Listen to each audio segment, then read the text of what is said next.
époque-là, je me rappelle tout début des années 90, on hésite même, c'est mal vu de parler d'intelligence artificielle. D'où le terme informatique avancée. Alors, du coup, on peut garder l'acronyme, là, IA, mais voilà, non, moi je fais de l'informatique avancée. Ah bon, heureusement, parce que l'IA, ça n'a pas beaucoup d'avenir. Et puis, on va arriver au troisième âge d'or de l'intelligence artificielle. C'est celui qu'on vit actuellement. Et celui-là, il change les choses. Alors, comme tout tremblement de terre, il y a des soubresauts avant, hein, des signes avant-coureurs.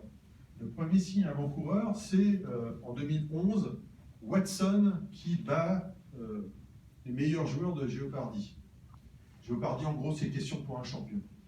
Hein, on vous donne des trucs, des indices en langage naturel, et il faut trouver le nom de la reine d'Angleterre ou voilà, de la question qui est posée.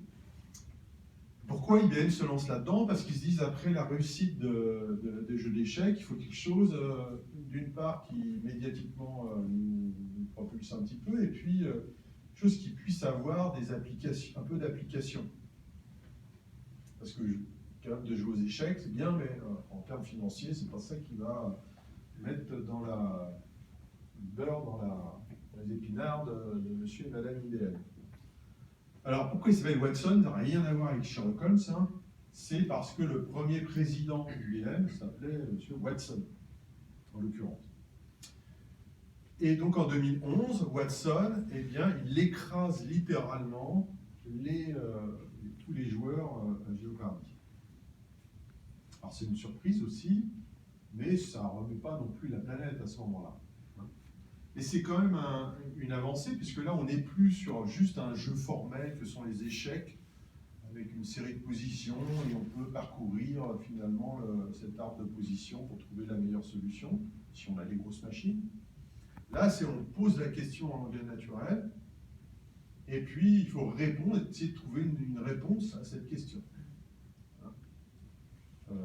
Donc c'est évidemment, potentiellement, il y a des applications plus intéressantes qu'avec simplement le jeu d'échecs.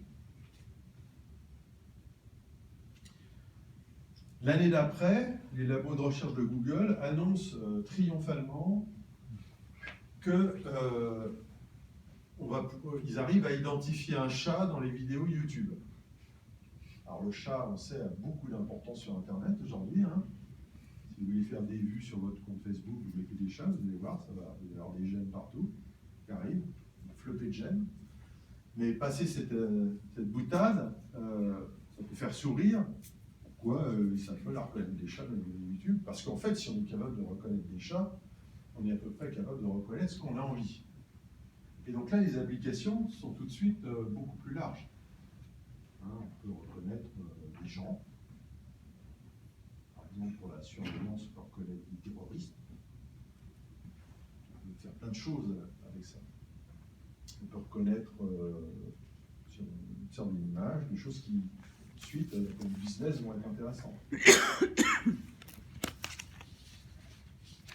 Et le climax, c'est 2016. Vous voyez qu'on se rapproche vite. C'est la victoire d'un logiciel qui s'appelle AlphaGo sur un des meilleurs joueurs de Go mondiaux. Et là, c'est une surprise un petit peu pour tout le monde, même pour les scientifiques, que ça arrive aussi vite.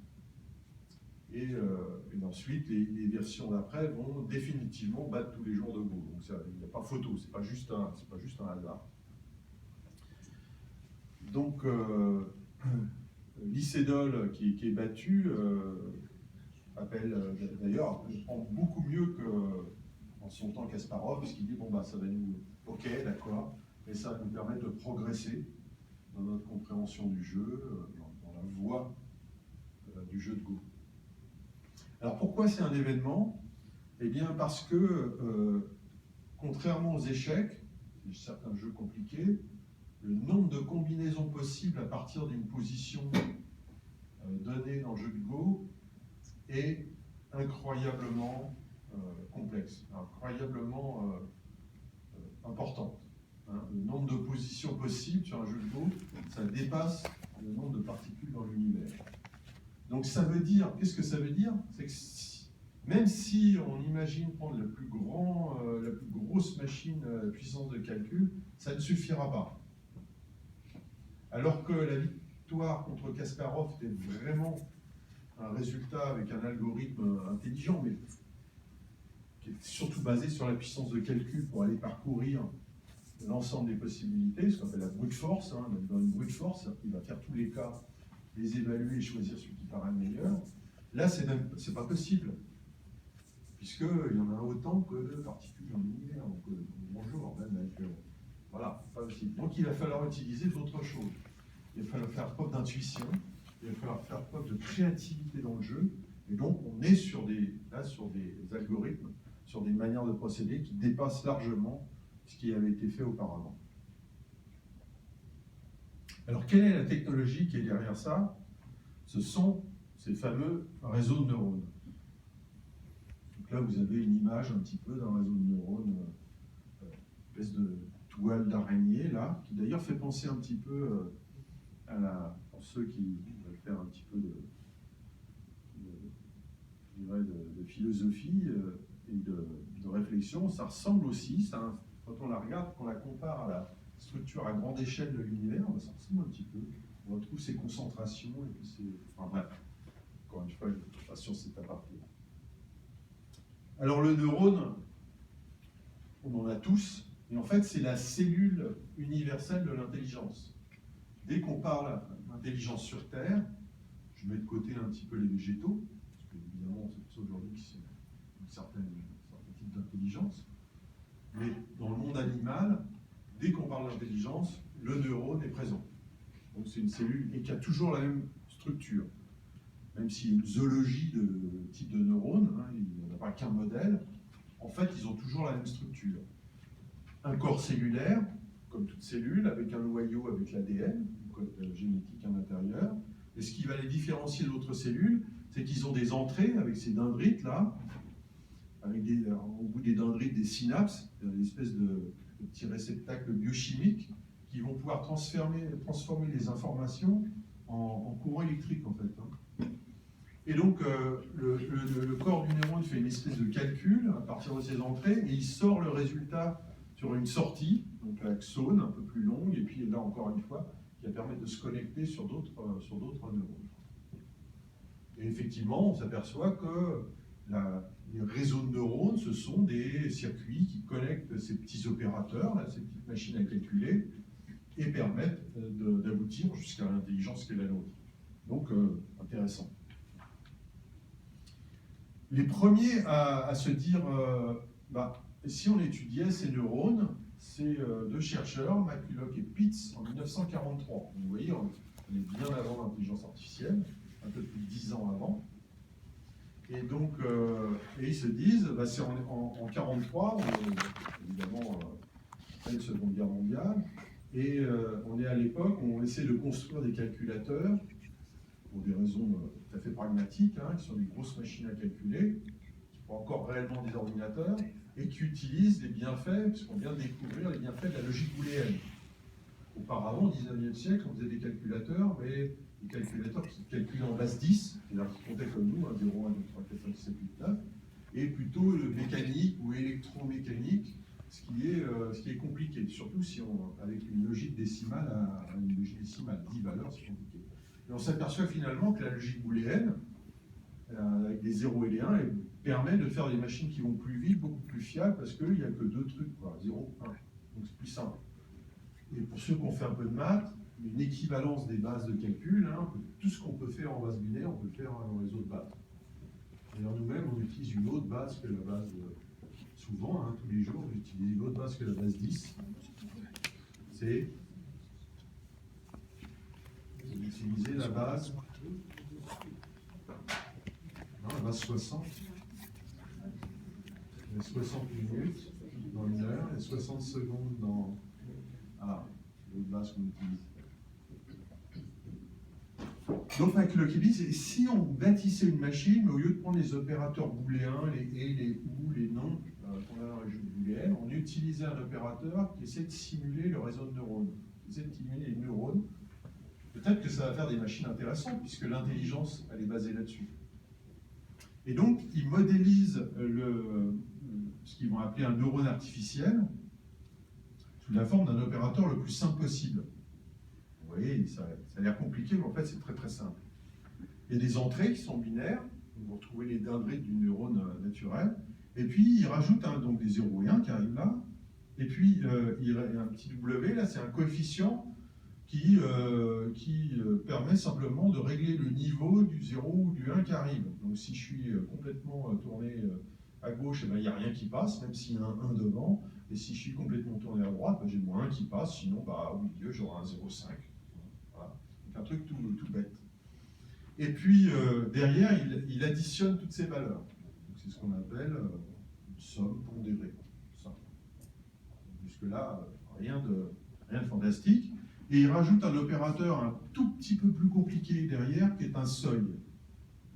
C'est-à-dire, si la somme dépasse un seuil fixé à l'avance, eh bien le neurone sort un 1, et sinon, il sort rien. Il sort 0.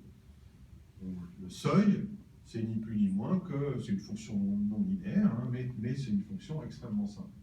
Et Bacilloclepis démontre qu'avec ça, eh bien, en mettant plusieurs les uns derrière les autres, on peut faire des machines passablement compliquées, qui font des calculs qu'on imagine être aussi compliqués que ce qu'est capable de faire un ordinateur. Voilà les travaux de Bacilloclepis. Et aujourd'hui, on utilise ces neurones artificiels qui sont quasiment les mêmes. La petite différence qu'on fait, c'est qu'on n'utilise plus de binaire, on utilise des valeurs réelles, donc des chiffres, hein, pas simplement 0 et 1. Et donc la seule grosse modification, c'est qu'au lieu d'un seuil, on a une fonction logistique, on a une fonction logarithmique ici. Alors, ça peut faire peur, mais en fait, c'est juste un seuil, mais où on a arrondi les bords. Hein, donc au lieu d'avoir un truc comme ça, on a un truc qui monte comme ça. Et qu'est-ce que ça a comme propriété? Ça permet en fait de calculer des probabilités. Plutôt que d'avoir des réponses brutes 0, 1, oui, non, ça permet d'avoir des probabilités, puisque au moment où ça commute, là, au moment des angles, eh bien, on arrive encore une fois à avoir des valeurs numériques qui deviennent des probabilités. Donc très intéressant.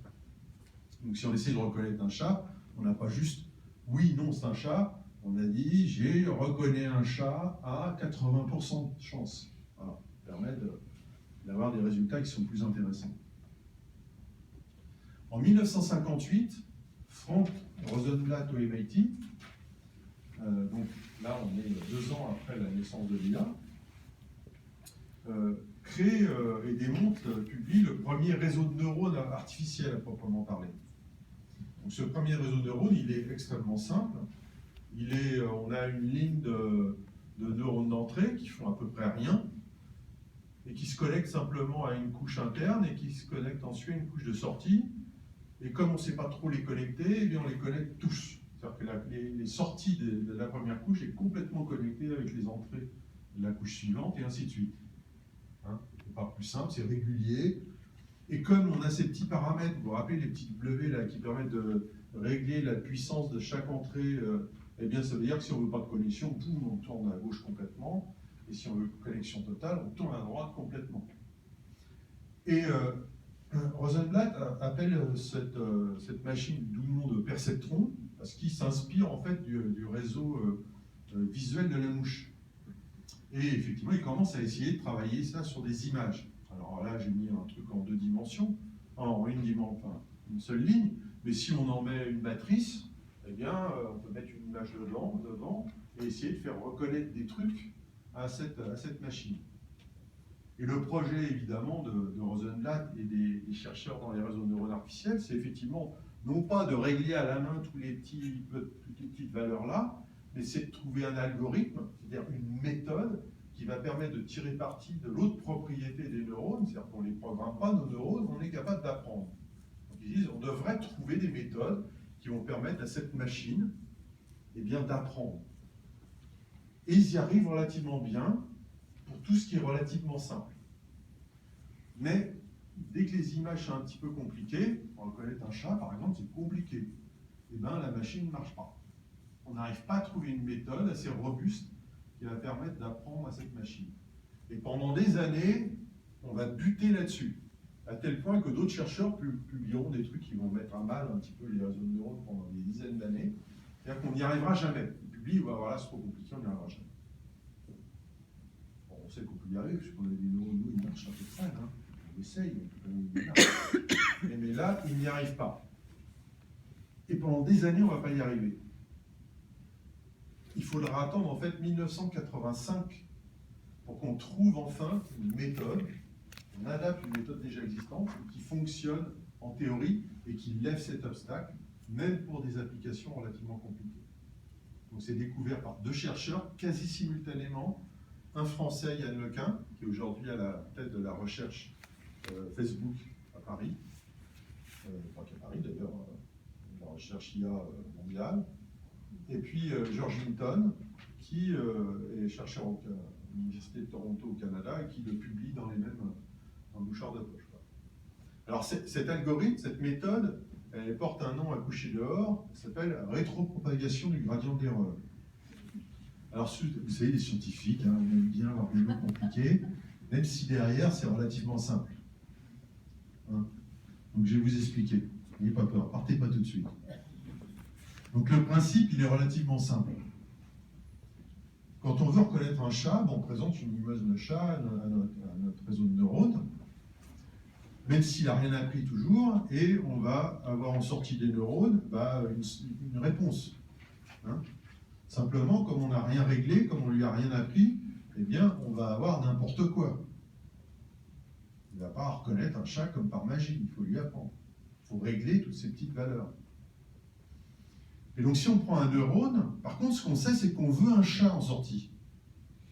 Puisqu'on lui a présenté une image de chat.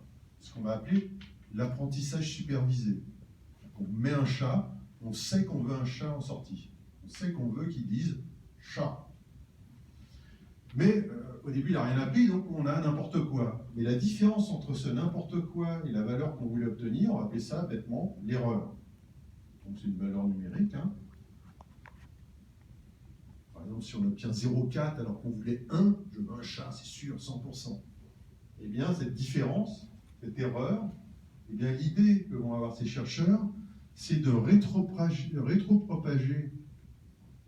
En gros, rétropropager, ça veut dire de la sortie vers l'entrée, au lieu de, si on présente un chat, le signal va de l'entrée vers la sortie. Donc, rétropropager de la sortie vers l'entrée. Et proportionnellement, en fonction du poids, on va en fonction de l'erreur plutôt, on va bouger ces petits poids très progressivement pour minimiser l'erreur en sortie. Et en commençant par la sortie, donc là on fait des corrections plutôt fortes, et en allant vers l'entrée de moins en moins fort. Terme gradient. Donc, erreur, rétropropagation, gradient, plus fort vers la sortie que vers l'entrée. Simple. L'idée est toute bête, hein, on présente l'image, on voit l'erreur et on règle nos petits trucs en allant vers l'avant. Alors évidemment, on ne va pas faire ça à la main, parce que l'image a beaucoup de pixels, donc si on met ça fait beaucoup de neurones. Ils sont tous reliés, ça fait un nombre incroyable de millions de petites valeurs à régler. Donc il est indispensable d'avoir un algorithme qui le fait. Et donc ce que trouvent Yann Lequin et George Hinton, c'est la méthode qui est capable de le faire. Ils démontrent mathématiquement que c'est capable de le faire. Maintenant, en pratique, ça ne marche pas. Ça ne marche pas, ou encore une fois sur des cas qui restent relativement simples. Et pendant des années, ça ne va pas bien marcher comme ça. Parce que l'algorithme de rétropropagation, le gradient de l'erreur, est très capricieux. Il est très itératif, donc c'est-à-dire qu'il faut y aller doucement. Et comme on n'a pas des machines puissantes, aussi puissantes, eh bien, ça veut dire que ça prend des heures, des jours, des semaines. Et donc, le truc, il a le temps de s'égarer largement avant d'obtenir un résultat. Ça, je dis qu'il est capricieux. C'est très compliqué expérimentalement à mettre au point. Et il faut attendre, en fait, c'est là où on arrive à notre époque, les années 2010, début des années 2010, donc 2012-2013, vous voyez, il y a des points bleus là, puis après les points verts. Donc c'est des tests sur reconnaissance d'image, vous avez quelques exemples là. Et 2010, 2011, 2012, vous voyez qu'on a des résultats qui au mieux sont de l'ordre de 70%. En moyenne, pour une application donnée, c'est 50%. Ça veut dire qu'on a un machin qui reconnaît une fois sur deux. Bon, on ne peut pas faire une application avec un truc qui se trompe une fois sur deux. Hein. C'est clair, ça ne marche pas. Autant tirer au hasard avec un dé, hein, on aura les mêmes résultats. Et puis on voit 2013, fin 2012, début 2013, boum, on a un petit point vert, 80%. Oula, qu'est-ce qu'il a fait lui? Et donc, les chercheurs voient ces résultats, ils se disent, waouh, qu'est-ce qui s'est passé là? Pourquoi d'un seul coup, il y a un gars qui nous fait du 85% là? Et donc la communauté se mobilise et on comprend ce qui se passe.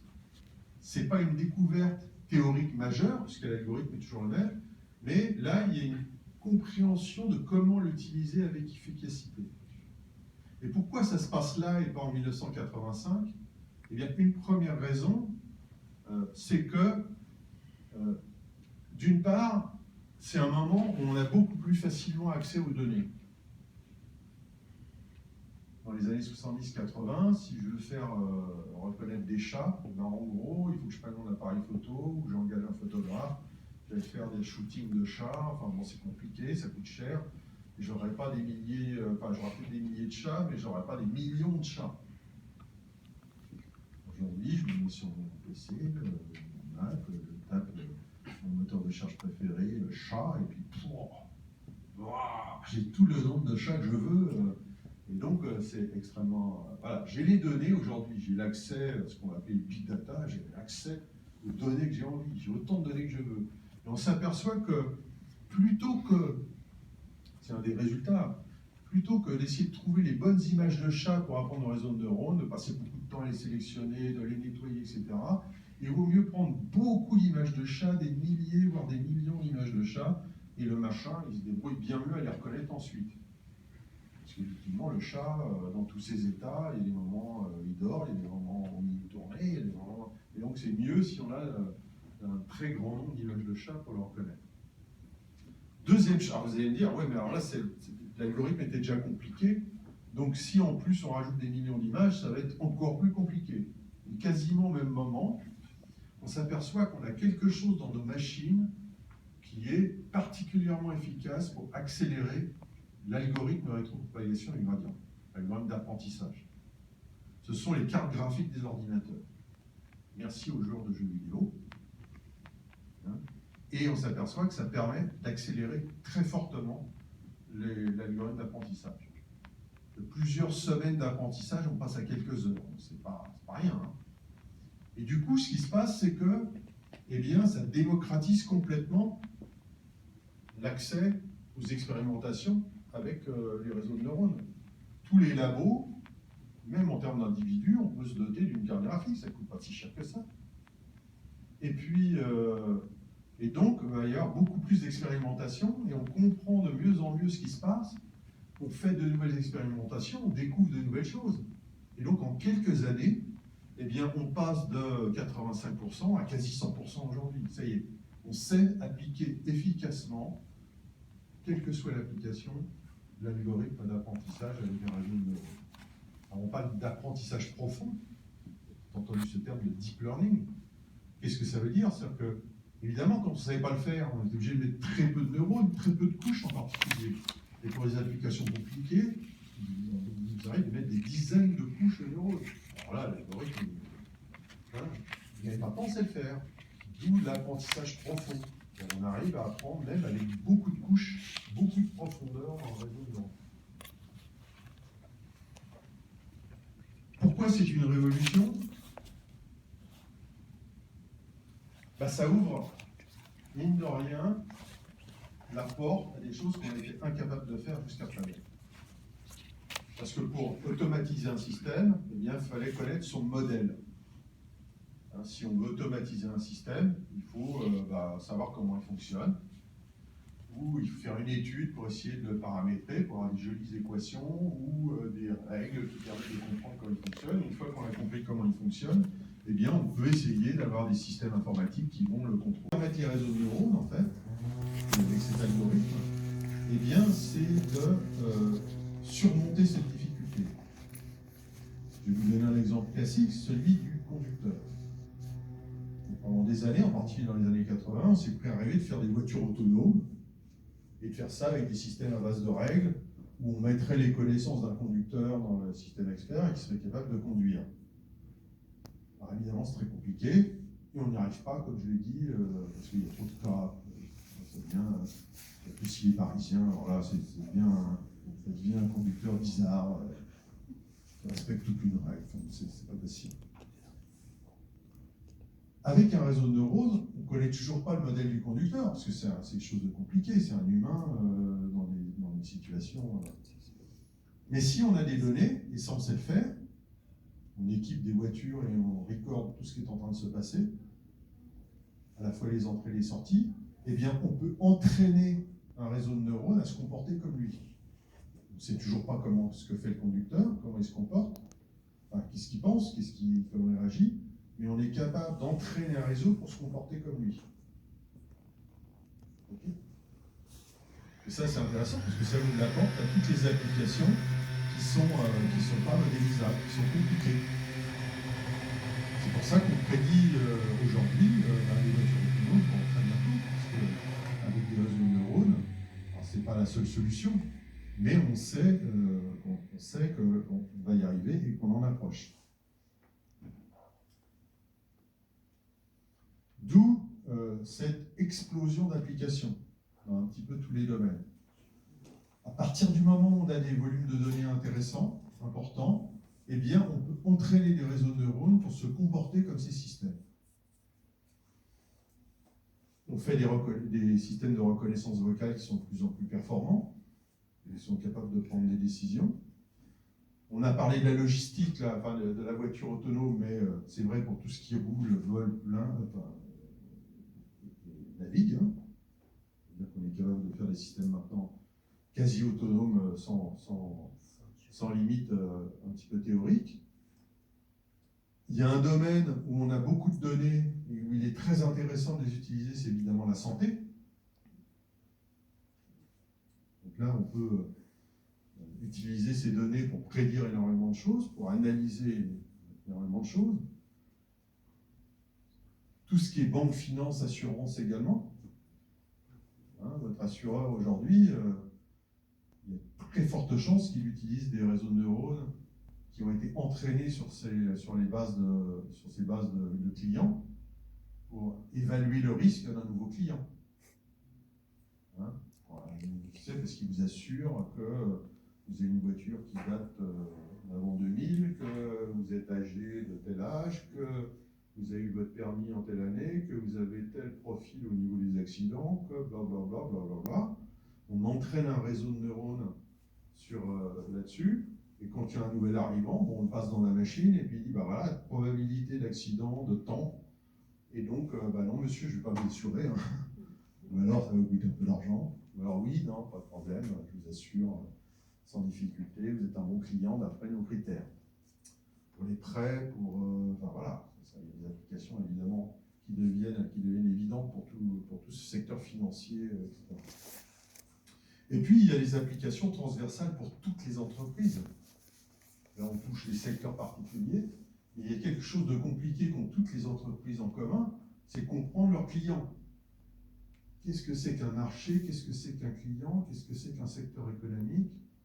Et là, si on a des données sur ces clients, ça veut dire qu'on peut entraîner les réseaux pour prédire un petit peu, eh ben, si on est en face d'un bon prospect, par exemple, qui a une forte chance d'aboutir, qu'est-ce qu'il faut faire pour mener une campagne de communication la plus efficace possible, qu'est-ce qu'il faut faire. Voilà.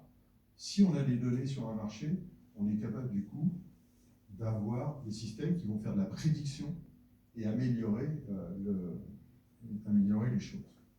Donc vous voyez que, en gros, à cette technologie, il y a un petit peu la limite de nos imaginations à partir du moment où on a des données. Hein. Alors, si on n'a pas de données, ben voilà, on est dans le noir. Et si on arrive à avoir des données, eh bien on peut entraîner des réseaux pour obtenir des systèmes qui vont faire de la prédiction ou de la décision. Alors vous allez me dire, bah, ça y est, on a fini, on a décidé, on sait tout faire maintenant, on est les rois du monde. Ah non, il y a encore des trucs il y a encore des choses qui ne marchent pas bien. Première chose auquel on a des difficultés, qui est l'explicabilité. Comme vous l'avez compris, c'est une espèce de boîte noire dans laquelle il y a des milliers de paramètres. On l'entraîne et ça se comporte comme le système, mais en fait, on ne sait pas trop comment le système marche toujours. Un autre conducteur, on ne sait toujours pas. Voilà. Hein. Et donc, c'est embêtant pour des applications. Si on ne sait pas expliquer ce qui se passe, on ne sait pas expliquer pourquoi le système prend cette décision, c'est très embêtant pour un certain nombre d'applications. Hein. Par exemple, dans le domaine de la santé, si on vous annonce que vous allez mourir, bah, il vaut mieux qu'on vous donne des explications. Si on ne sait pas dire pourquoi, c'est embêtant. J'exagère un petit peu. Mais... Donc il y a tout un pan d'applications où cette explicabilité, le traçage de comment on est arrivé à cette conclusion est importante. Sinon, ça ne marche pas. Sinon, ok, on a une réponse, mais si on ne sait pas l'expliquer, on est embêté, quoi. Donc cette explicabilité cette nécessité d'explicabilité pour tout un grand nombre d'applications est une limite aujourd'hui à l'application des réseaux de neurones. Et donc beaucoup de travaux aujourd'hui qui tendent à essayer d'obtenir des méthodes qui permettent de comprendre, en tout cas d'expliquer comment le système a pris des décisions. Il ne faut pas se le cacher, l'autre limite, c'est que ça demande une expertise. On a cette image un peu d'Épinal, comme quoi l'IA, elle va apprendre toute seule, et puis elle se débrouille, et puis voilà, un bon matin, elle a compris, voilà. Non, c'est du vrai babysitting. Pour obtenir une application, il y a des dizaines de data scientists et de chercheurs qui bossent, d'ingénieurs, pour obtenir un truc qui fonctionne vraiment. Et ça prend du temps, puis ça se met à jour. Et donc, voilà, c'est pas...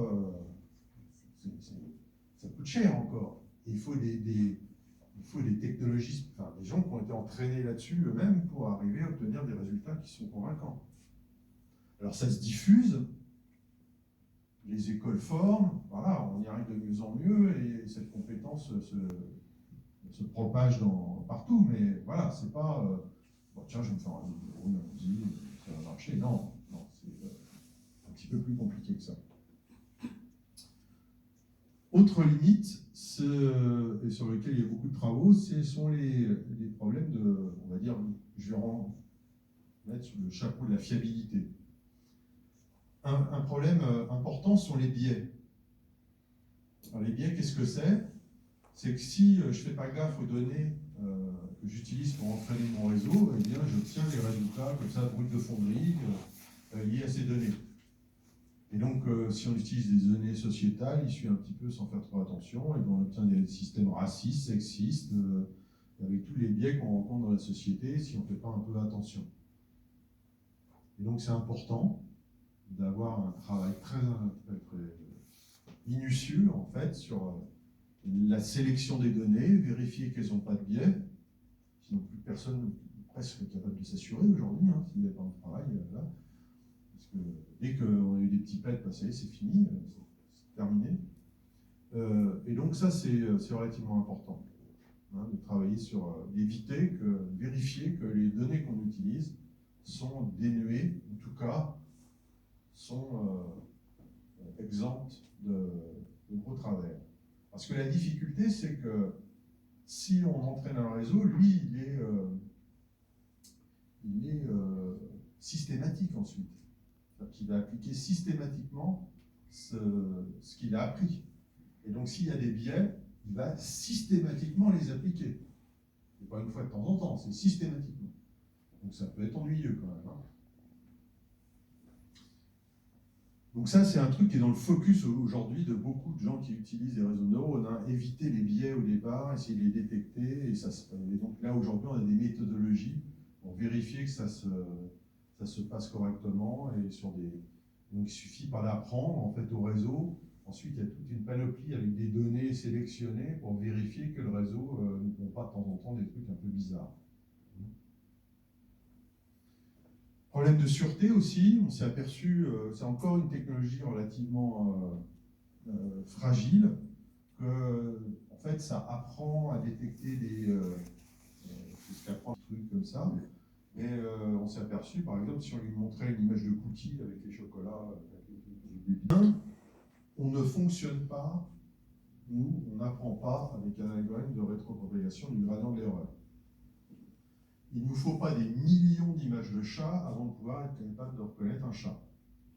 On en a vu 3, ça y est, on a compris, on reconnaît le suivant. Hein. Donc ça veut dire que nous, on ne fonctionne pas comme ça. Et donc c'est très intéressant d'étudier une nouvelle méthode d'apprentissage qui va être plus naturelle, entre guillemets, et qui vont se rapprocher réellement de la manière dont nous, on apprend. Parce qu'on est plus efficace. En fait. Apprentissage plus naturel. La machine est complètement dénuée de sens commun. Ça aussi, c'est un sujet de fond.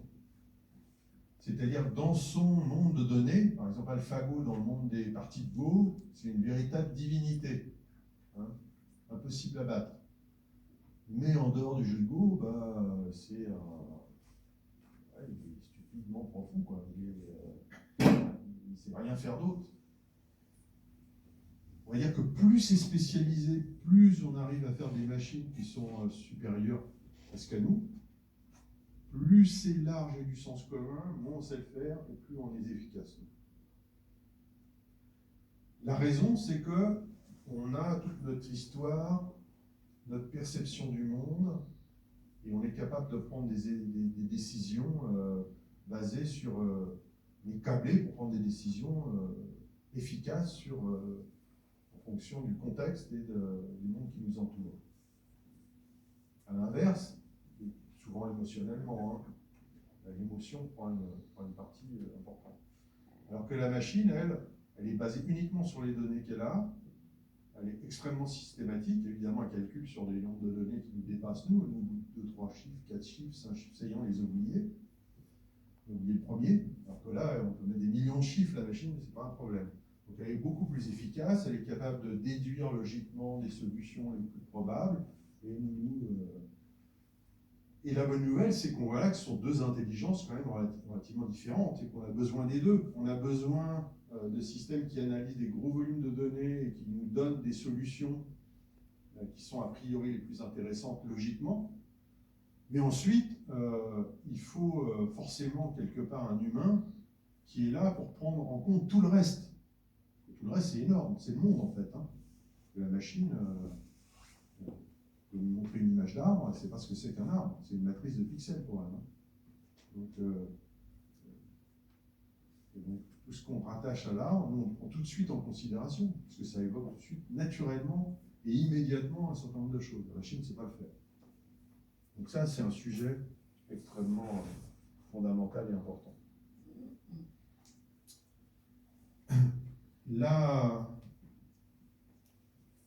L'intelligence artificielle, c'est comme la force dans Star Wars. Il y a un côté lumineux et il y a un côté obscur. Il y a des applications qui vont certainement améliorer notre vie courante, et puis il y en a d'autres qui sont beaucoup plus contestables. Ils ne sont pas là forcément pour améliorer notre quotidien. Peut-être rendre des gens un peu plus riches, comme s'ils n'étaient pas déjà assez. Mais l'idée, c'est effectivement que ça profite au bien commun dans une mesure. Alors la bonne nouvelle, c'est que l'éthique a fait une éruption forte dans le domaine de l'intelligence artificielle. Maintenant, l'éthique, il ne suffit pas d'en parler, il faut l'appliquer. C'est un petit peu comme l'écologie. Bon bah ok, moi je suis vachement motivé par l'écologie, mais au jour le jour, qu'est-ce qu'on fait en pratique pour améliorer les choses? L'éthique, c'est pareil. Qu'est-ce qu'on fait au jour le jour? On peut signer des chartes éthiques, faire des trucs, mais qu'est-ce qu'on fait en pratique? Et bien la solution, à mon sens, une première solution, c'est déjà de replacer l'homme au centre des projets. Parce que bien souvent, on s'aperçoit que dans beaucoup de projets, on a oublié le bonhomme. On fait un système qui va automatiser une prédiction de risque pour les assurances, mais en fait, on a des données en entrée, on a une réponse statistique en sortie, mais il est où le bonhomme là-dedans? Donc là, on peut se demander si c'est une démarche éthique, ça. Donc l'éthique, pour moi, c'est replacer l'homme au centre. Où il est dans cette application? En quoi ça va lui donner, ça va lui apporter du bien dans cette démarche. Alors le côté lumineux, des armes autonomes qui vont faire des trucs. Alors je caricature un petit peu parce que bien évidemment, vu du côté de l'armée qui les utilise, ça sauve des vies. Hein, ça minimise la présence des soldats de nos armées face au combat. Et donc ça minimise des pertes. Maintenant, du côté qui se font canarder, là, c'est différent. En tout cas, c'est une question délicate. Le côté lumineux, pour moi, c'est l'éducation et l'art.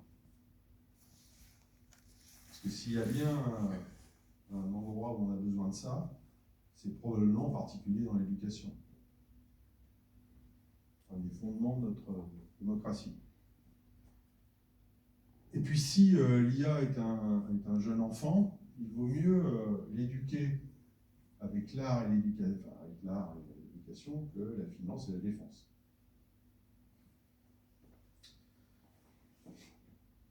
Alors, pour terminer, personnellement, du coup, j'ai pris cette décision à la lettre. Je ne fais plus d'application pour la défense, pour la finance, et depuis 2 ans, je travaille sur un projet lié à la musique.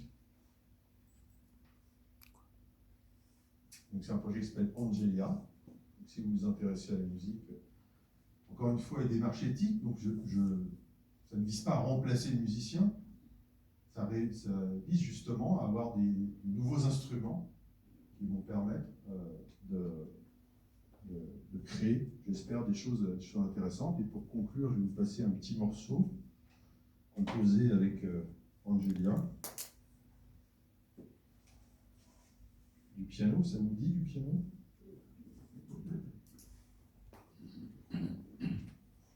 Ça va marcher.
Juste un deuxième petit morceau qui est dans un registre différent.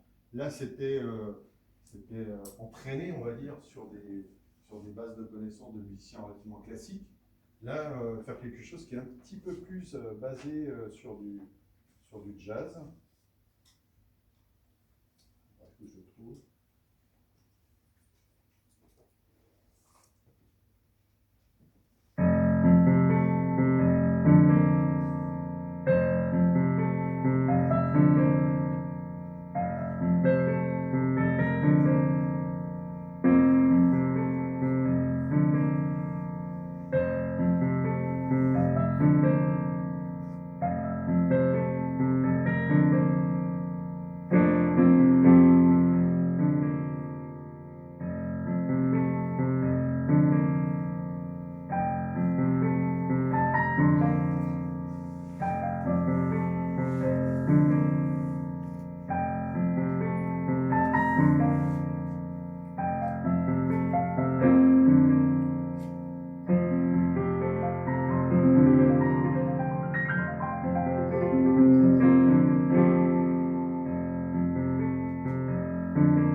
servi à composer, et c'est elle qui interprète. Voilà, je vous remercie. Il n'y a que sortir la partition. Il faut éventuellement sortir la partition.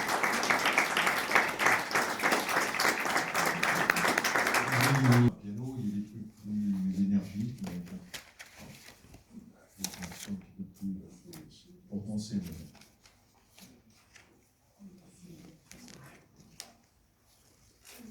Est-ce que vous avez des questions? La première est toujours la plus difficile. Mais il n'y a pas de questions stupides. La question stupide, c'est celle qu'on ne pose pas.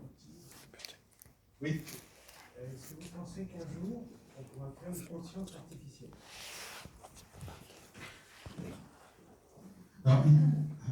C'est pas une réponse de Normand, mais parce qu'en plus en tant que breton, je ne vais pas faire une réponse de Normand. Mais déjà, il faudrait s'entendre sur la définition de la conscience, ce qu'on appelle conscience. Et là déjà, quand on étudie ça, on s'aperçoit qu'il n'y a pas de consensus sur la définition de la conscience. Voilà, déjà, moi je fais ce préambule. Ensuite, si on imagine que la conscience, c'est quelque chose qui nous permet de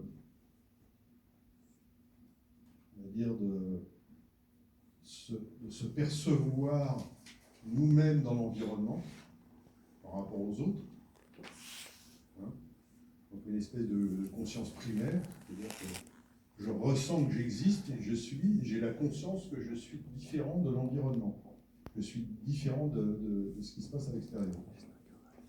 J'ai une conscience de moi-même. Ensuite, on peut imaginer des niveaux de conscience supérieurs, hein, de conscience qui vont aller au-delà de ça. Mais pour moi, la base, c'est est-ce que déjà je suis capable de faire la différence entre moi et le reste? Premier niveau de conscience. Aujourd'hui, on ne sait pas le faire avec une machine. On ne sait pas le faire, ça ne veut pas dire qu'on n'est pas capable et que ce n'est pas possible.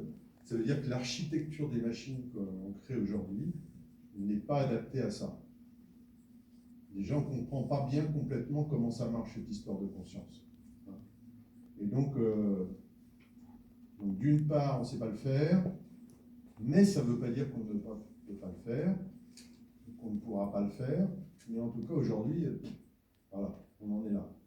Je peux illustrer ça avec un exemple que j'aime bien, c'est celui de la douleur. La douleur, on sait tout ce que c'est, on a tous expérimenté. C'est quelque chose que l'évolution, c'est un bienfait en fait, contrairement à ce qu'on imagine, même si on n'aime pas ça. Puis c'est une des méthodes qu'a trouvé l'évolution pour nous garder en vie. Hein, si on met sa main dans le feu, généralement on ne la laisse pas, à moins d'être un peu... tout de suite, la douleur nous fait retirer la main, et donc ça nous sauvegarde en quelque sorte. S'il y a de la douleur, on apprend à reconnaître les situations où on va se faire mal, et donc du coup on va essayer de les éviter. La douleur pour une machine, ça n'a aucun sens. Une machine ne ressent rien, ne ressent aucune douleur. Pour elle, ça ne veut rien dire. Le microprocesseur, il chauffe un peu, il va aller jusqu'à cramer complètement la machine. La machine n'aura absolument rien ressenti. Vous, si vous mettez les mains là-dessus, vous allez tout de suite comprendre qu'il faut faire quelque chose. Si on coupe le bras d'un robot, il ne ressent rien. Il ne va pas faire la différence entre lui et le reste du monde. Même si aujourd'hui on a fait des progrès, on a des capteurs, de ressentir, enfin de toucher, de attraper des objets, mais en fait, pas architecturé, avec tout le réseau nociceptif que nous on a, ce système de douleur, de réaction, de compréhension, qui délimite en quelque sorte aussi la frontière entre nous et le reste du monde. Donc, pour moi, ça c'est la base d'une première perception de la conscience. Faire cette différence entre le monde et moi. Ça aujourd'hui, les machines ne sont pas à ce niveau-là. Y a-t-il d'autres systèmes que la zone neurone qui peuvent supporter l'intelligence artificielle? Oui, alors le truc c'est que alors déjà il y a une espèce de paradoxe, c'est que les réseaux de neurones ne sont pas nés avec l'IA, ils sont nés dans le champ de la cybernétique, hein, avec le Kepis 43, Rosenblatt 58, et qu'au début, justement, les gens de l'IA disaient non, ça ne nous intéresse pas de regarder comment un réseau de neurones fonctionne, comment le cerveau fonctionne. Donc c'est un petit peu la malice de l'histoire, parce que maintenant, on associe complètement l'IA au réseau de neurones. Alors j'appelle ça souvent la revanche des neurones, parce qu'ils ont été discrédités pendant un certain nombre de temps, et aujourd'hui, ils ont quasiment phagocyté, alors que l'IA a tué quasiment la cybernétique. Aujourd'hui, ça revient, et ça devient l'IA. Mais vous avez raison, l'IA, c'est pas juste les réseaux de neurones, il y a plein d'autres méthodes. Il y a des courants, ce qu'on appelle le courant symbolique, celui des systèmes experts continue d'exister, hein, même si les applications sont plus aussi triomphantes, on entend moins parler qu'auparavant. Elles ont toujours un intérêt, par exemple, dans des systèmes où conserver l'expertise est importante. Parce qu'on va s'apercevoir que, par exemple, dans certaines industries, elle va disparaître. Et que, voilà, les quelques experts qu'on avait pour faire tourner cette machine, ils sont en train de... on ne va plus les avoir. Et donc là, ça peut être intéressant de développer un système expert, puisqu'on va mettre à plat cette expertise et la rendre pérenne, quoi, la rendre utilisable. C'est un exemple. On va utiliser typiquement les systèmes experts. Il y a tout un courant, je n'ai pas le temps d'en parler là, effectivement, dans les années, on va utiliser, on ne va pas simplement essayer d'imiter l'intelligence humaine, mais on va utiliser, on va imiter tout ce que sait faire la nature. Et il y a un grand champ d'IA qui s'appelle les algorithmes évolutionnaires. Donc on va utiliser l'évolution, qui a quand même fait ses preuves hein, en termes de créativité, puisqu'on est là grâce à l'évolution. Et donc on va utiliser l'évolution comme une méthode algorithmique. Et ça marche redoutablement bien. Hein, ça permet d'optimiser des systèmes, ça permet de faire de la création. Angélia, que vous avez écouté, une bonne part des mélodies qui sont créées non pas avec des réseaux de neurones, mais avec des algorithmes génétiques. Donc, pour vous expliquer très succinctement comment ça fonctionne, en fait, les notes sont comme des gènes, comme des grains d'ADN. Hein. Et en fait, c'est comment marche l'évolution. Hein. On se reproduit, on croise et on mute donc on croise, on prend des génomes et on les croise, on se reproduit. Et puis là surviennent des mutations qui viennent changer les gènes. Alors on va le faire pareil avec les notes. On a des mélodies, on croise, et on applique des mutations derrière qui vont changer certaines notes. Et si on applique ça d'une façon intéressante, eh bien on obtient de nouvelles mélodies hein, qui vont être originales, de la même manière que quand on croise des individus, on a des individus originaux, et on obtient des nouvelles fonctions mélodiques. Il y a plein de méthodes. Hein. L'IA, effectivement, ça a été réduit au réseau de neurones et même au deep learning, alors que c'est beaucoup plus vaste que ça. Aujourd'hui, on hybride beaucoup. Hein. Par exemple, encore une fois, Angélia, pour prendre un projet sur lequel je travaille, j'utilise des réseaux de neurones, des algos génétiques, des bases de connaissances qui relèvent un petit peu des systèmes experts. Voilà. En pratique, même les projets de voitures autonomes aujourd'hui n'utilisent pas que des réseaux de neurones, ils utilisent tout l'arsenal des technologies qui sont à la disposition. Oui. Ces créations par Angélia, vous dites qu'il y a une composition par transformation, par changement. On change les notes comme si on changeait les grains d'ADN. Ouais. Mais où intervient l'émotion? Parce que dans toute composition, l'émotion. Alors, oui, là c'est l'aspect génératif. J'ai parlé de l'aspect génératif. Alors ça va nous entraîner un petit peu loin, mais l'idée dans le projet Angélia, c'est d'avoir un rebouclage sur la réalité. C'est un système qui est capable de produire, à partir de ses bases de connaissances et de ses algorithmes, de la musique. Et ensuite, ça doit être capable d'écouter ce que ça joue. Et si c'est dans une formation, d'écouter ce qui est en train de se passer au niveau musical, mais aussi à la limite dans le public. Et donc, dans ce projet, il y a deux parties. Il y a la partie générative, la partie crée, et il y a la partie aussi écoute réelle. Alors, il y a un micro, et puis Ça prend le son, ça fait des traitements dessus, et du réseau de neurones à l'intérieur, pour transformer ça en information émotionnelle. Simuler. Comme je l'ai dit, ça ne ressent pas des émotions. Ça va simuler la manière dont on peut ressentir de l'émotion pour rétroagir, hein, sur la manière dont ça va être joué. Ça veut dire qu'Angélia, il n'y a pas, si on me demande de faire un morceau joyeux, triste, est-ce qu'il y a... Alors, ça c'est assez facile, il n'y a pas besoin d'une IA pour faire ça. Non. Mais non, ce qui m'intéresse plus, c'est, et j'en suis pas encore là, je suis en train de travailler là-dessus, c'est que c'est capable, ça devrait être capable, pour vous donner un exemple, en fonction de ce qu'elle perçoit de la réception de la musique, de modifier la manière dont on va l'interpréter. Un exemple classique, c'est, pas au sens de la musique classique, c'est, on sait bien que les musiciens de jazz, si on écoutait un morceau de jazz réellement joué par une machine, en fait, c'est pas terrible. C'est pas terrible parce que c'est trop calé sur le métronome, c'est trop calé sur le rythme. Or, ce qu'on va appeler le swing en jazz, c'est toutes ces petites imperfections, ces petits décalages qui vont faire que d'un seul coup, ben, on a envie de bouger. Hein. Donc, moi, ce que je voudrais obtenir avec Angélia, c'est qu'on joue un rythme, par exemple, et elle va ressentir le moment. Ressentir, c'est un mot très compliqué, mais enfin, elle va percevoir le moment où elle va accélérer un petit peu. Elle va passer au-delà, en fait, du rythme figé pour donner cette impression de pousser un petit peu le rythme, tout en le conservant, en fait. Hein. Donc, ça va être forcément des choses subtiles, des choses relativement subtiles, mais qui vont donner, qui vont mettre de la vie. Là, il y a des embryons, c'est-à-dire qui donnent l'impression que c'est un humain qui joue. Déjà.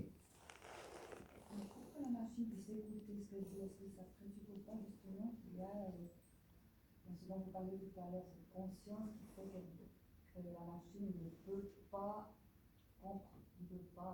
sentir qu'elle est différente de son environnement.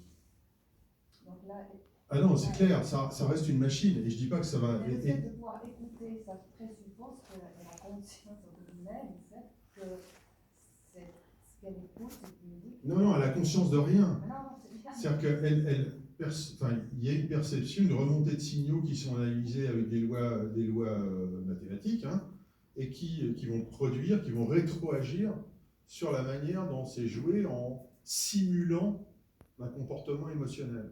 Voilà. Comme si ce Pour qu'elle prendre des... jouait est différent de ce qu'elle avait conçu, puisque ça vient de la machine, enfin, avec tous les data. Mais...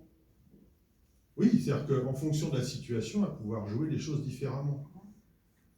Soit sur le registre de l'expression, c'est ce que je disais, essayer de jouer plus fort ou un petit peu plus vite ou avec un rythme un petit peu différent, ou alors changer, si on est dans des phases d'improvisation, changer les mélodies sur lesquelles elle va interpréter. Donc ça, c'est le travail actuel, quoi. C'est vraiment le cœur de ce que j'essaie de faire. Et ça veut dire, mais encore une fois, je ne conçois pas ça comme un instrumentisme autonome. Ça ne m'intéresse pas. Ce qui m'intéresse, c'est que ça soit dans le cadre avec un humain qui joue avec. Et c'est pareil. Il faut un artiste, il faut un compositeur. On peut faire semblant, mais il y a un moment donné où l'intention artistique doit être là et amenée par un humain. Et cette intention artistique, on peut essayer de la simuler, mais c'est toute l'histoire de notre culture, c'est toute l'histoire de la musique, c'est toute l'histoire de toute la perception qu'on a en tant qu'individu du monde qui va la former. Et donc c'est ça qui va faire la richesse d'un compositeur. La machine va pouvoir aider. Moi, par exemple, je suis un relativement mauvais pianiste. Heureusement, j'ai Angélia qui joue bien mieux que moi. Je serais incapable de jouer ce que vous avez entendu. Grâce à Angélia, je peux composer des morceaux qui sont bien au-delà de ma capacité de jouer. Et alors le premier, il est injouable, en fait. Je ne l'ai pas dit, mais la partie centrale, et injouable. Il y a peut-être des pianistes qui arriveraient à jouer, mais je ne suis même pas sûr. Trop compliqué.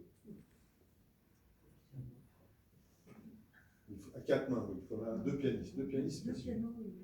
2 pianos, oui. Un piano, compliqué. Il y avait une question là, putain.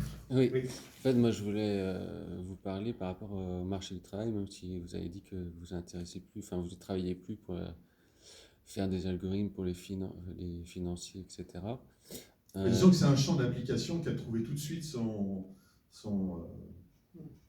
voilà, ils ont des données. Qui est-ce qui, plus que Google ou que Facebook, a des données qui peut vous dire exactement ce que vous avez acheté avant-hier et donc tracer tous vos goûts? C'est votre banquier. Hein. Il vous connaît comme le fond de sa poche, j'allais dire. Et au-delà de ça. Et donc, entraîner les réseaux de neurones là-dessus, pour faire des prédictions, c'est, je ne vais pas dire c'est l'enfance de l'art, mais c'est, voilà, c'est le fond, bien évidemment. Et du coup, en tant qu'expert, ma question, parce que l'OCDE avait sorti en avril 2019 une étude comme quoi la France serait la plus menacée en termes d'emploi dans le monde, ça par rapport à l'arrivée de l'intelligence artificielle, que ça pourrait détruire jusqu'à 15% des emplois actuels et transformer 35% des emplois actuels. Donc, qu'est-ce que vous en pensez, vous? Moi, je pense que c'est extrêmement compliqué comme question. Regardez mon slide de départ. Le rapport de Davos, 5 millions de pertes d'emplois en 2020. On est en 2020. Est-ce qu'il y a eu 5 millions de pertes d'emplois à cause de l'IA? Je ne pense pas. Et de toute façon, ce serait extrêmement compliqué à dire. La vraie question, c'est est-ce que ça créera plus de jobs que ça n'en détruira? Et la réponse n'est pas simple, parce que là aussi, je me bats contre une autre idée, c'est que ça va tuer les emplois. Comme si ça allait réduire. On prend souvent l'exemple pour illustrer ça du radiologue. Il y a un médecin célèbre là qui fait des trucs en disant voilà, les radiologues c'est fini, ils sont morts, ça ne terminé avec l'IA. C'est vrai que ça analyse d'une façon sans faille des radiographies et c'est bien plus efficace que la majorité des radiologues. Ça ne laisse rien passer. Est-ce que pour autant les radiologues vont disparaître? Je pense pas. Je pense pas parce que d'une part, il faudra toujours un humain pour assurer, pour vérifier ce que je disais tout à l'heure, hein, pour amener cette proportion d'analyse un petit peu et de prise du contexte, et puis d'expliquer ça au patient, de comprendre quel est son état lui, de lui expliquer correctement les choses, de prendre des gants s'il faut prendre des gants, ou de comprendre ce qui est peut-être un artefact, alors que voilà, de prendre en considération tout ce que. Donc, pour ma part, ce que je dirais, c'est que quel que soit le métier, il va y avoir une évolution forte des métiers, mais rares sont les métiers qui vont complètement disparaître. C'est clair, mais on est dans une société qui évolue très vite, il y aura une remise en question, plus ou moins profonde, de la plupart des métiers. Donc des changements de compétences, des changements de focus sur certaines catégories de métiers, des disparitions totales. Parler des chauffeurs de taxi, est-ce qu'ils vont disparaître totalement? Bon, on n'est pas encore, c'est pas demain totalement, les voitures autonomes, c'est pas tout de suite. Hein. On disait 2021, ça y est, bon bah 2021, on sait qu'ils ne seront pas là complètement encore. Ça va prendre beaucoup de temps. C'est pour autant, la médecine, c'est une avancée positive, mais par exemple, il y a 2 ans déjà, on nous parlait de l'imprimante 3D, c'était sur France 2, et ils pouvaient construire une maison en 3 jours au lieu de 3 semaines, et pour cela, il fallait que 2 techniciens au lieu de 8 ouvriers du bâtiment. Donc, est-ce que ça, à l'échelle nationale, ça peut être développé et utilisé à court terme? Oui, non mais c'est clair. Bon, parce que ça déjà, représente 1 million, si ça 1 devait million se 2. produire, il faudrait résoudre l'équation, je dirais, l'industrie du bâtiment a bien d'autres problèmes à résoudre avant ça. Pas le patron. Déjà qu'elle fasse, c'est pas enregistré, j'espère. Si, enregistré ça. T'inquiète pas ce que je dis. Je ne l'ai pas dit. Déjà qu'ils résolvent ces problèmes d'emploi un petit peu temporaires, bizarres, là, et puis d'autres trucs à résoudre avant. D'ici qu'il y ait des imprimantes 3D qui soient capables de remettre en cause l'emploi dans ce secteur, il va se passer d'autres tous les temps. Alors, c'est vrai qu'on voit des trucs et du coup on s'imagine à penser que ça va résoudre, mais enfin voilà, c'est pas encore là. Hein. On est loin encore. Et puis il y a un frein extrêmement important auquel on ne passe pas d'emblée, c'est l'acceptation sociale. Il faudrait dire c'est un frein non négligeable. Non seulement pour une technologie soit appliquée dans un endroit, il faut qu'elle soit performante, il faut qu'elle, en termes de rentabilité, elle soit intéressante, et il faut qu'elle soit acceptée socialement. Ça, c'est aussi plus compliqué. Et là, je reboucle sur le citoyen. C'est à nous d'être vigilants. Et pas forcément envoyer sur l'État des choses. C'est vrai qu'on a un rôle de régulation important, mais en tant qu'individu, eh bien, lorsqu'il y a un truc qui ne nous plaît pas, ben, on peut agir. Si vous savez qu'il y a un banquier qui fait des trucs louches, bah, vous n'allez pas chez lui. Voilà, il y a plein d'actions comme ça qui sont, ont l'air dans nos choix quotidiens, qui sont, par exemple, là, il y a un exemple, il y a une société qui commercialise des voyages qui a décidé de licencier 20 000 salariés, je crois. C'est ça 3 000. 3 000, dont 500 en France. Eh bien, vous décidez, si vous dites que c'est un... Alors qu'elle fait des bénéfices records. Alors, soit vous dites, ok, moi je m'en fous, soit vous dites, non, je ne suis pas d'accord, c'est une société qui n'est pas éthique, et donc, à partir de maintenant, je n'achèterai plus de voyages par cette entreprise. Je vous assure que, en général, si évidemment on est tout seul, ça n'a pas d'action. Maintenant, si on commence à être des milliers, des centaines de milliers, bah, voilà, ça commence à peser. Hein. Il faudra une prise de conscience collective. Oui, en tout cas que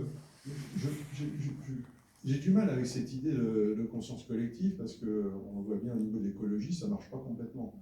Donc, c'est une prise de conscience, je pense, individuelle. C'est-à-dire que qu'est-ce que je vais faire moi, d'une façon opérationnelle, aujourd'hui, pour limiter ça? Qu'est-ce que je décide de faire au jour le jour et qui va aller dans le bon sens? Ça peut être infime, hein, mais voilà, je ne vais plus acheter de coton-tige en plastique. Voilà, je n'achète plus de coton-tige en plastique. C'est fini. Je n'utilise plus de sac plastique. Voilà, des trucs tout bêtes si on parle d'écologie, mais c'est aussi en termes de consommation, avec des entreprises qui vous semblent alors des fois c'est casse-pied parce que effectivement ces sociétés de voyage font des prix qui sont wow, ok, mais bon après il faut savoir ce qu'on veut quoi. Si on fait passer son problème individuel par rapport à alors il faut pouvoir le faire, on est d'accord, mais donc je pense que il y a effectivement cette prise de conscience collective, mais il y a surtout ce qui manque aujourd'hui, c'est la prise de décision individuelle au jour le jour. Parce qu'on est ce qu'on est, on est musulman,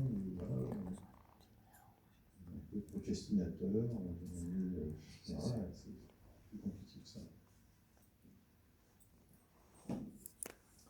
J'ai répondu ou j'ai voté en touche? Après, en tant qu'individu, les personnes qui vont, parce que là, c'est sur des maisons de 90 mètres carrés, donc des pavillons pour des personnes en couple avec des enfants, s'ils ont le choix entre, on leur propose de faire leur maison en imprimante 3D rapidement, clé en main, et que ça leur coûte beaucoup moins cher que d'avoir des salariés, parce que je suppose que en On n'y est pas encore, hein. ça existe en France. Au Pour Japon, l'instant, on n'y est pas encore. Moi, si vous voulez, si vous me démontrez que demain matin, vous pouvez acheter une maison à imprimante 3D qui peut être produite à moins cher, c'est comme les maisons, ces nouvelles maisons là, complètement écologiques, parce que moi je m'y intéressais, je voulais voir les maisons les maisons finalement, ça coûte presque autant.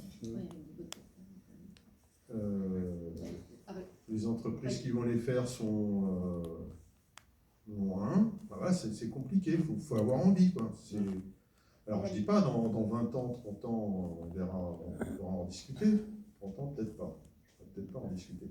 Mais voilà, on verra. C'est une question sur laquelle on peut réfléchir. Et à la limite, le politique peut légiférer, faire des choses. Mais à ce stade, et encore une fois, je pense que le plus important, ça sera de décider, nous, en tant que citoyens, est-ce que je le fais ou est-ce que je ne le fais pas. Et ça, c'est un impact qui est rédhibitoire. Si le modèle est celui de la consommation et si vous ne consommez pas, bah, ça va vite s'arrêter. Hein. Oui, la maison préfabriquée date Ah oui, il y a bien longtemps. C'est C'est autre chose, mais je veux dire, ça a été offert comme une maison peu chère au départ. C'est pas la majorité des maisons qui se construisent. Non, mais ça existe déjà. Ça existe depuis bien longtemps, mais il y en a très peu. Non, mais en imprimant Ça n'a pas 3D. fonctionné. Ça n'a pas fonctionné. Oui, mais en système. 3D, Donc en 3D, à mon avis, ça va être un peu la même chose. Mais après, c'est dans l'anticipation, C'est quoi. dans à le, moyen oui, terme. oui, choix de l'être humain. Donc dès là, imaginez qu'il va y avoir une perte d'emploi et que la France serait le pays qui, moi, je ne crois pas. Franchement. Moi, j'y crois pas. On sait qu'on a un problème industriel. On sait qu'on a un certain nombre de problèmes dans notre économie, mais bon, que ça on soit les plus touchés, je ne crois absolument pas. C'est pour ça qu'on vous demandait votre conseil par rapport en tant que scientifique. Alors, il faut être vigilant, hein. Ça ne veut pas dire qu'il faut fermer les yeux et être complètement... mais voilà. Restons calmes. Et en matière de sécurité informatique, l'IA devrait quand même réussir à empêcher toutes les intrusions. En fait, c'est à double On tranchant. constate que c'est toujours le cas, qu'il y en a tous les jours et qu'il y a... C'est un double tranchant parce que les gens qui font des systèmes qui attaquent utilisent de plus en plus l'IA pour faire des systèmes de plus en plus performants pour attaquer. Et donc là, c'est une course contre la montre. Il y a d'un côté les gens qui essaient de faire des systèmes qui vont être encore plus performants pour casser les systèmes, pour les pénétrer, pour les contourner. Et puis de l'autre côté, il y a des équipes pléthoriques qui sont là pour essayer d'utiliser des technologies également, parfois les mêmes, hein, pour contrer ça. Donc ça, c'est IA ou pas, c'est un truc qui est courant, enfin qui est constant, quoi. Voilà. Monsieur Hédard, on va prendre une dernière. Oui.